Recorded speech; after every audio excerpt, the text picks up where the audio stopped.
Okay, this might actually be interesting. This is a piece of coax with a PL259 on the end of it, and it has suffered a catastrophic unsplice, meaning my dog bit it in two.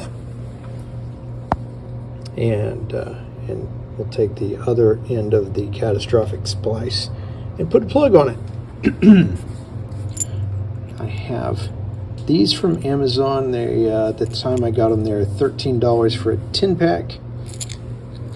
Comes with a twist-on bushing, very handy little gadget, and a PL29 plug.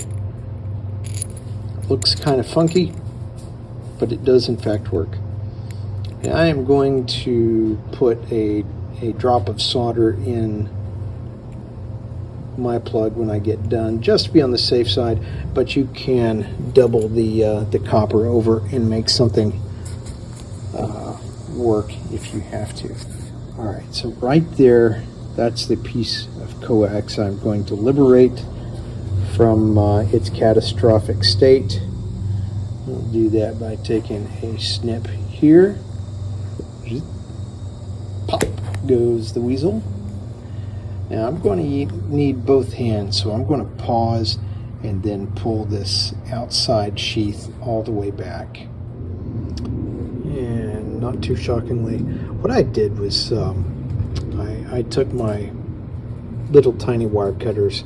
You can do this as a pocket knife and just put a little bit of a cut there, and then with my forceps I clamped on and just twisted that sheath all the way back. Yay! You know, using forceps the way they were never meant to be, but that works pretty good. Now what I'm going to do is I am going, and what you end up with is you get two splits. Trim it off, leave it on there, it doesn't really matter. I'm going to leave it on there in case I can make use of it as some packing for that bushing.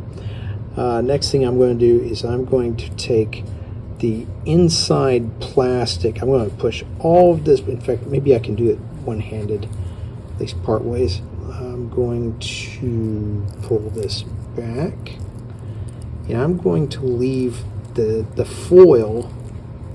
Leave the foil on the shield there until I get that measured, and I'm going to take off probably a ½ inch.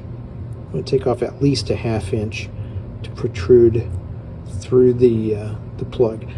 The foil, I'm going to pull that back. I'm just going to pull that back and let that make contact with the plug. All right, let me do some cutting on that.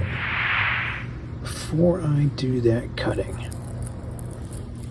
this is probably more important to do in this order.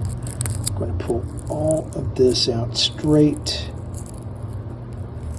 Look at that, my big fuzzy finger. Pull that out straight, and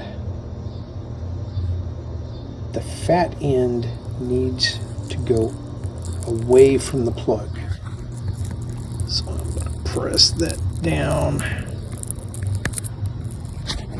Press that down over the insulation. That is putting up a fight there, isn't it?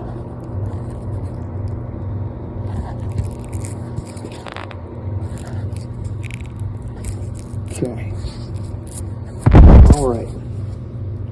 Like I said, the fat end goes away from the plug, narrow end goes up into the plug, and now I'm going to measure and cut about a ½ inch of the plastic.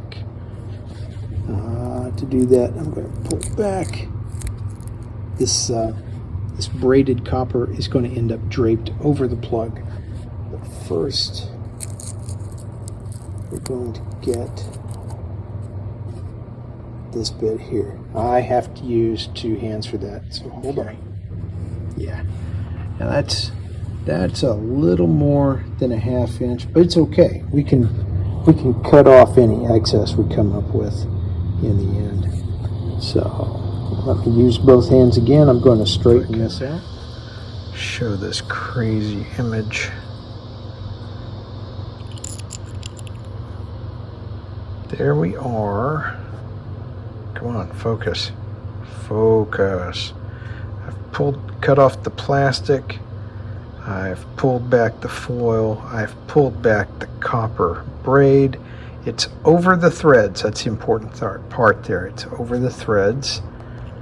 And this may take a couple of tries. We're going to run that copper straight up through right there. That's pretty good.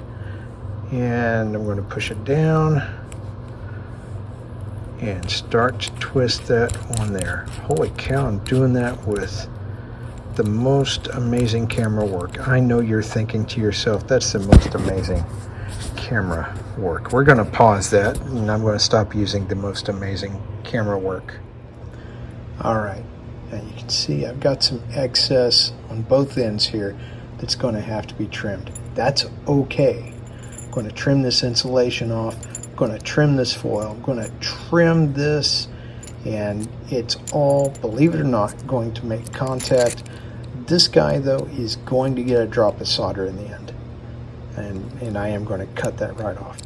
There we go. That's all trimmed up. You can still find little dangly bits here and there, but normal people are not going to be looking at this. I'll follow it up with a piece of vinyl tape just to weatherize that. And now let's cut that off and put some solder on it. All right. Didn't work out too well to do that with one hand. So here it is. This is the best thing that you can harvest out of the cheap Chinese solder kits.